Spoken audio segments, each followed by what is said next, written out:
بسم الله الرحمن الرحيم. السلام عليكم ورحمة الله وبركاته. ازيكم يا حبايب قلبي، عاملين ايه؟ انا جايه لكم النهارده في فيديو جديد، يا رب يعجبكم ان شاء الله. انا النهارده بقى يا بنات عامله ايه؟ عملت الكحك. عملت الكحك بطريقتي يا جماعه، والله العظيم طالع تحفه تحفه تحفه تحفه بجد. بصوا وبصوا طري كده، ده كان هنا كان لسه سخن والملبن جواه. بصوا ناعم، نعومة ناعم، نعومة جميلة جميلة بصراحة. كان طالع جميل. جربوا طريقتي وان شاء الله يعجبكم. هنا بقى كنت قاعدة انا وماما. كان اليوم ده ماما كانت لسه عندي، مكانش لسه مشيت. اللي هو تاني يوم بقى عملت فيه المحشي. بصوا، قعدنا بقى انا وهي، قلت لها تعالي يا ماما نعمل ايه. انا عملت كيلو واحد دقيق. انا مش بعمل كتير عشان مش بحب الحاجات دي تقعد عندي كتير. فهو كيلو واحد يا دوبك على قد ولادي وكده. كنت جايبه الملبن ده نص كيلو.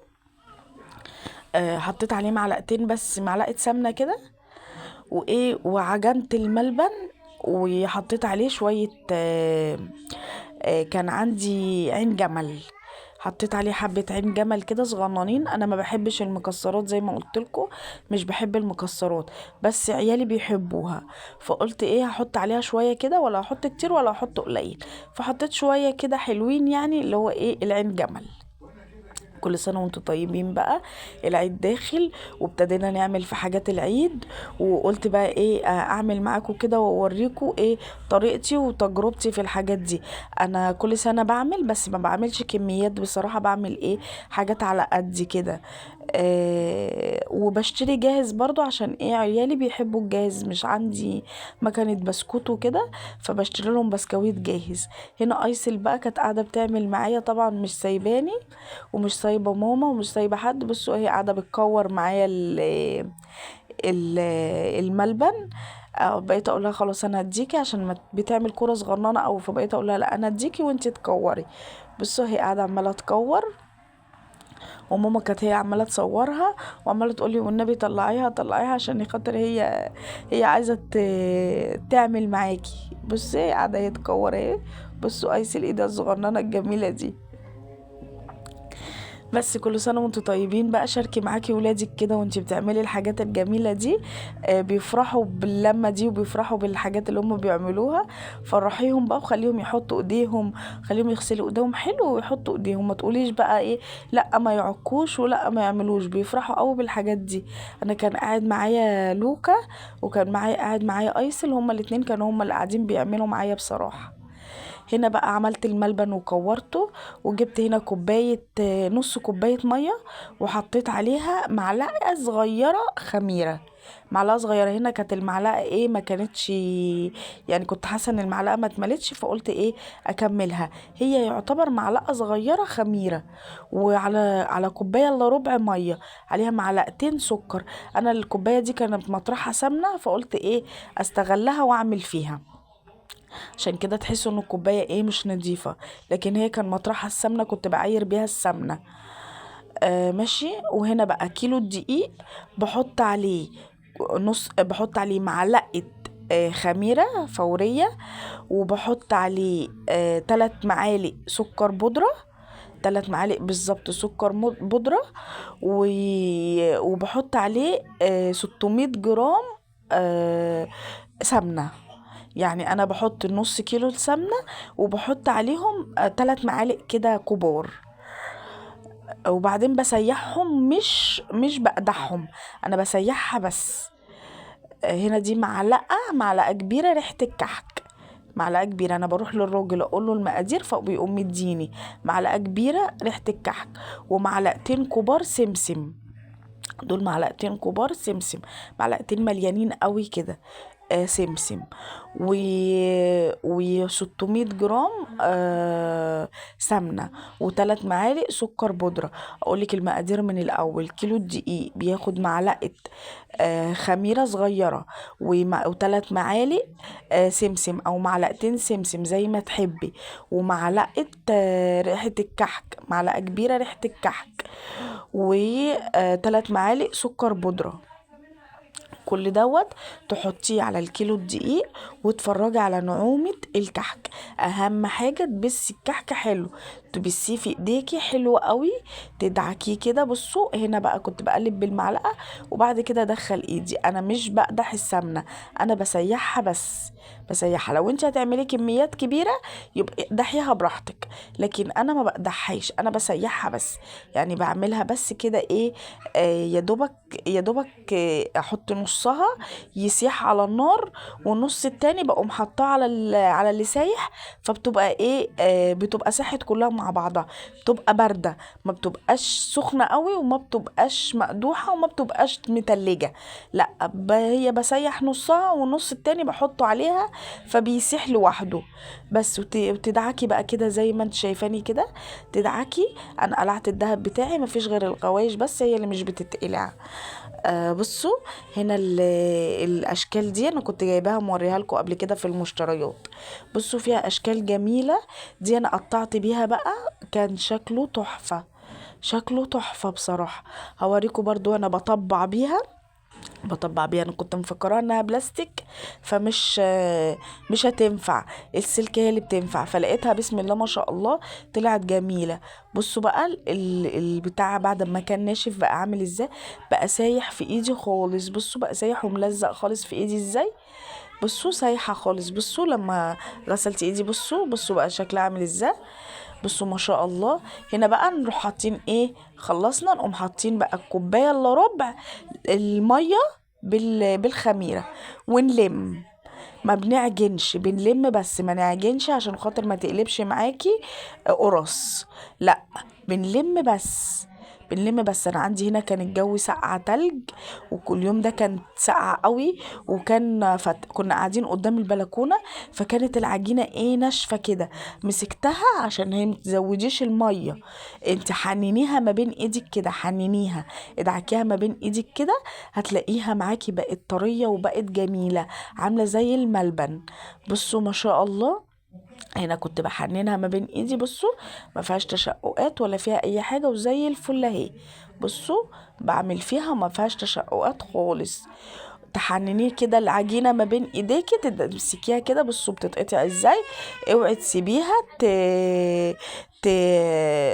تمط عشان ما تديلهاش عرق، لازم تبقى بتتقطع كده زي عجينه البسكوت.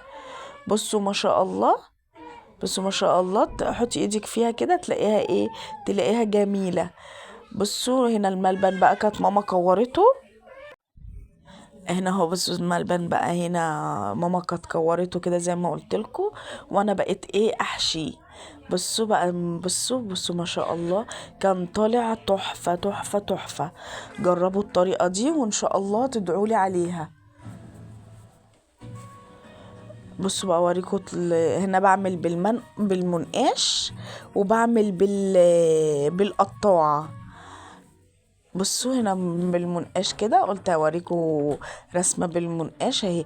بعمل الكحكة صغننة كده عشان هي يا دوبك على قد البق، بعمل كحكة صغننة كده.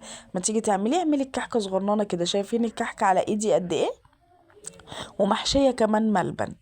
وفي جزء عملته مش محشي عشان خاطر ايه، عيالي انا مش بحبه محشي وعيالي بيحبوه محشي، فايه عملت جزء كده وجزء كده، جزء عملته محشي وجزء عملته مش محشي عشان خاطر برضو انا ليا والولادي. بصوا الكرة قد ايه، الكرة صغننة كده يا دوبك ايه على قد البق. هنا عملتها ايه بقى بالطباعة، بصوا ما شاء الله. والرسمة بتاعتها ولا راحت ولا اختفت ولا اي حاجة.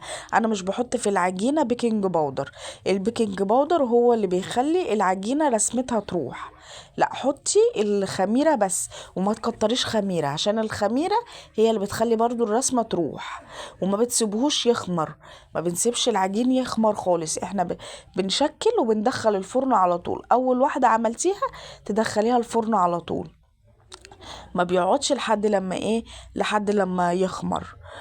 بصوا هنا بقى كانت الدنيا ساقعه جدا زي ما بقول لكم، فبمسك العجينه احننها كده في ايديا عشان خاطر ايه تبقى حلوه.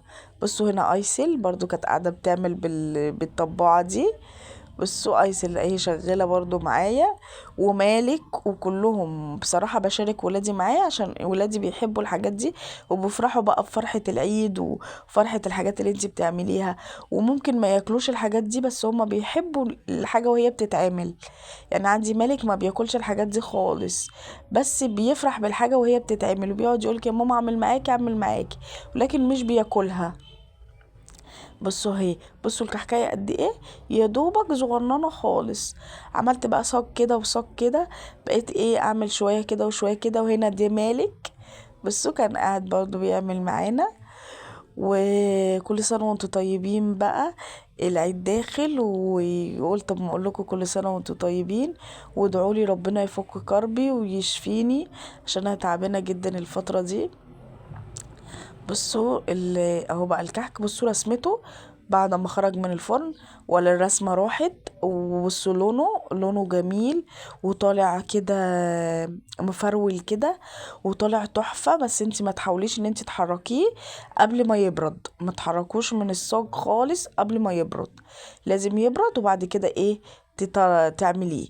بصوا ما شاء الله، بصوا ناعم جدا جدا جدا، ناعم وطالع تحفة.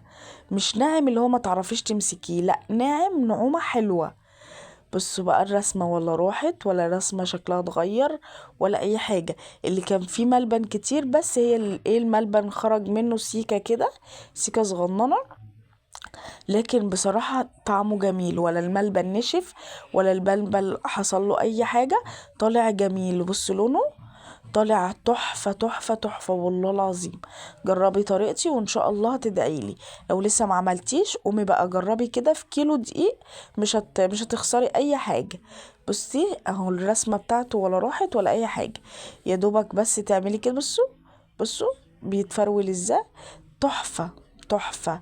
وولادي عجبهم جدا. بصوا جميل ازاي. بس انا مش بحب اكسر منه كتير بصراحة، عشان مش بحب اهدر الحاجات دي، وهنا كنا صايمين فالحاجة دي بتترمى بقى حرام.